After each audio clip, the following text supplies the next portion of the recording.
Bihar live 7 खबर की तह तक। नमस्कार, मेरा नाम विक्रमादित्य है और आप देख रहे हैं बिहार लाइव 7।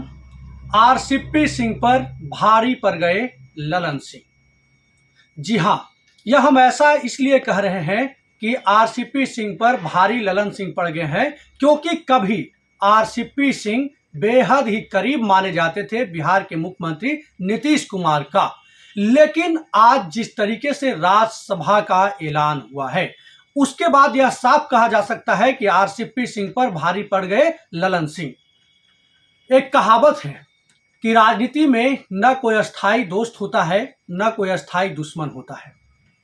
आज जिस तरीके से ललन सिंह और आरसीपी सिंह के विवाद में आरसीपी सिंह को राज्यसभा जाने में अवरोध पैदा हुआ, राज्यसभा नहीं जा पाए, या फिर यूं कह सकते हैं कि राजनीतिक अखाड़े में चीत हो गए आरसीपी सिंह। लेकिन चीत किसने किया, किसके वजह से होना पड़ा और इसके जो बिंदु है वो कहां से उठती है, तो इसकी शुरुआत उसी दिन हो गई थी जिस दिन आरसीपी सिंह केंद्रीय इस्पात मंत्री बन गए थे दिल्ली समझौता करने के लिए, बातचीत करने के लिए। लेकिन वहां जाने के बाद मंत्री बन गए, ऐलान हो गया, शपथ ले लिए।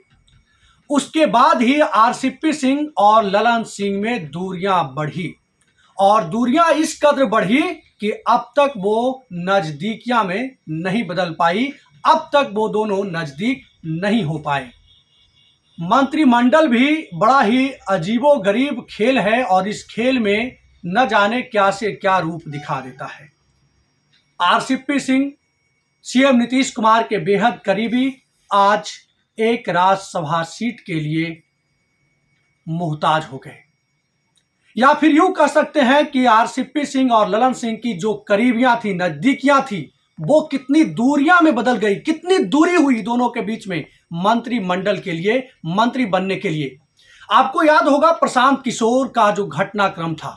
प्रशांत किशोर जब जेडीयू में कभी सबसे नजदीक नीतीश कुमार के माने जाने लगे थे, तब आरसीपी सिंह और ललन सिंह एक साथ एकदम समन्वय बनाकर विरोध करना शुरू किए थे। और उसका असर यह था कि प्रशांत किशोर, जो कि देश के चाणक्य माने जाते हैं, कई पार्टियां उनकी जो है श्रेय दे चुका है, प्रशांत किशोर को अपना मतलब जीत का श्रेय दिया है। 2014 से लेकर केंद्र में नरेंद्र मोदी की सरकार बनी थी, उसके बाद से लेकर अब तक प्रशांत किशोर की राजनीति पर सवाल नहीं खड़ा किया गया है। लेकिन यहां जो है आरसीपी सिंह और ललन सिंह जब एक साथ आए तो प्रशांत किशोर चित्ताने जेडीयू में आउट हो गए थे और वो जेडीयू से बेदखल ही हो गए। लेकिन वही संबंध मंत्री बनने के बाद दोनों का टूटा और आज आरसीपी सिंह पर ललन सिंह भारी पड़ गए।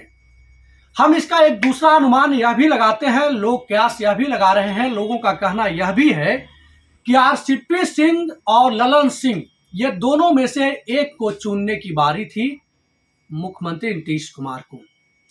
लेकिन बिहार की राजनीतिक गलियारों में या फिर जेडीयू से जिस तरीके से भूमिहारों की नाराजगी अभी है और आने वाले दिनों में दिख रही है, वैसे में नीतीश कुमार यह रिस्क नहीं लेना चाहते थे कि राष्ट्रीय अध्यक्ष ललन सिंह को फिर से बगावत सूर अपनाना पड़े।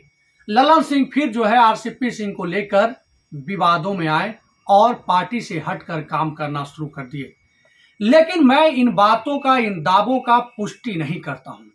लेकिन हाँ, यह बात जरूर है कि नीतीश कुमार के बेहद करीबी माने जाने वाले आरसीपी सिंह अब जेडीयू में उतना करीब नहीं रहे, जेडीयू में उतना प्रभाव नहीं रहा जितना प्रभाव पहले थी।